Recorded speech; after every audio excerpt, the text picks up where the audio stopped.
Bonjour, Madame Goth. La garde a été. Célestine Akassa est infirmière diplômée d'État, mais faute d'avoir trouvé un emploi salarié, elle travaille bénévolement dans cet hôpital privé de Yaoundé. Nous n'avons pas assez de matériel qui nous permet de pratiquer nos soins. Nous faisons avec les moyens de bord. Malgré seulement 4% de chômeurs au Cameroun, selon la Banque mondiale, le secteur de la santé reste miné par les contrats précaires et une mauvaise gestion des ressources humaines, dit Célestine. On a 22 patients en salle et nous n'avons que 4 infirmières. C'est insuffisant. Parfois, j'ai envie de poser la question, qu'est-ce qu'on fait de ces infirmières-là qui chôment, qui n'ont pas de travail? Et pourquoi épuiser ceux-là qui sont déjà à l'hôpital? Parce qu'elle est infirmière et francophone, Célestine intéresse un pays qui manque de main-d'œuvre, le Canada et son programme de recrutement international de soignants francophones au Québec. Comment vous allez? Ça m'intéresse énormément. On a entendu parler du programme, peut-être les conditions de travail là-bas sont meilleures qu'ici. Et peut-être l'expérience du travail aussi, comment pratiquer les soins, apprendre encore davantage, s'améliorer. Célestine espère pouvoir prochainement payer les frais de candidature au programme québécois de recrutement de soignants. D'autres ont déjà sauté le pas de l'expatriation. Oui. Vraiment, ça se passe bien. La formation, elle est presque finie. Donc, on est rendu là, aller à l'hôpital pour commencer. Vraiment, vraiment.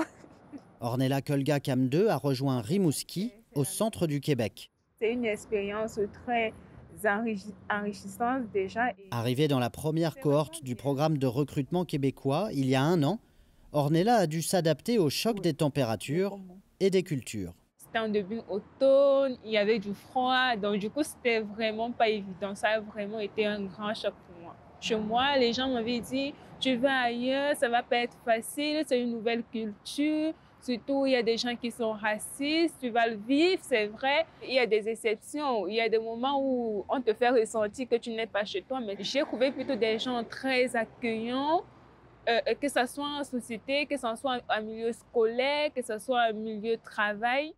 Infirmière confirmée au Cameroun, Ornella doit ici effectuer une formation et passer un examen obligatoire pour pratiquer à nouveau son métier au Québec. Je ne sais pas si vous voulez me démontrer comment on l'utilise au Québec. Oui, le spiromètre, en fait, c'est pour améliorer la respiration. Dans cette unité spécialisée, Ornella et les autres infirmiers africains de sa promotion s'entraînent depuis des mois.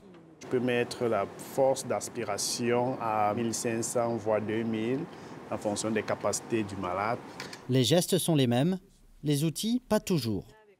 Que tu sois en Afrique, que tu sois en Amérique, que tu sois en Europe, la science reste la même. On apprend la même chose. C'est plus au niveau du matériel. Ici, le matériel est plus spécifique à la situation dans le but de faciliter la tâche de la personne qui l'emploie. La formation gratuite inclut une bourse de 500 $ par semaine et par étudiant jusqu'à l'examen final. En échange, chaque diplômé s'engage à travailler au moins 3 ans dans la région. On aimerait savoir après combien de temps d'exercice nous pouvons avoir droit à un congé ou à des vacances. Généralement, là, dans la convention collective, ce qu'il faut bien comprendre quand vous intégrez notre milieu, normalement, après 1 année de travail, vous avez la possibilité d'avoir 4 semaines de vacances. Face à une population vieillissante, le Québec a fini par revoir les quotas et les cibles d'une politique migratoire longtemps tournée uniquement vers la France.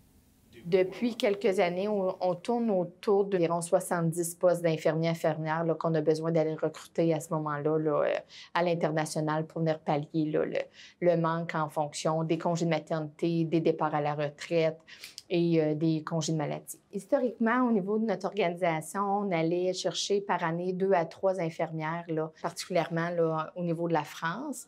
Avec la cohorte qu'on a mis en place, c'est sûr qu'on était allé chercher 36 personnes. Fait que c'est sûr que pour nous, c'est vraiment très important et c'est imposant.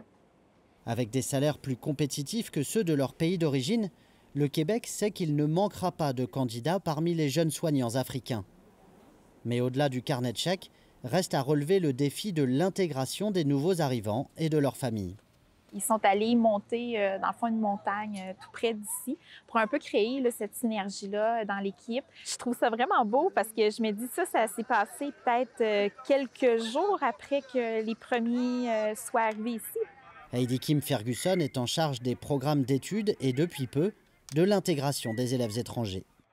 Ils sont très, très bien intégrés. En fait, ils travaillent déjà du côté là, du centre hospitalier ici. Donc, c'est certain qu'ils font déjà leur part. Puis les gens sont reconnaissants aussi de les voir arriver sur place, prêter main forte. Objectif de cette opération de recrutement à 65 millions de dollars sur 2 ans, former 1000 infirmiers d'ici 2025.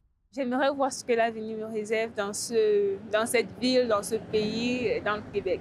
Les centres de santé, comme celui de Rimouski, espèrent voir arriver le prochain groupe d'infirmiers dès 2024.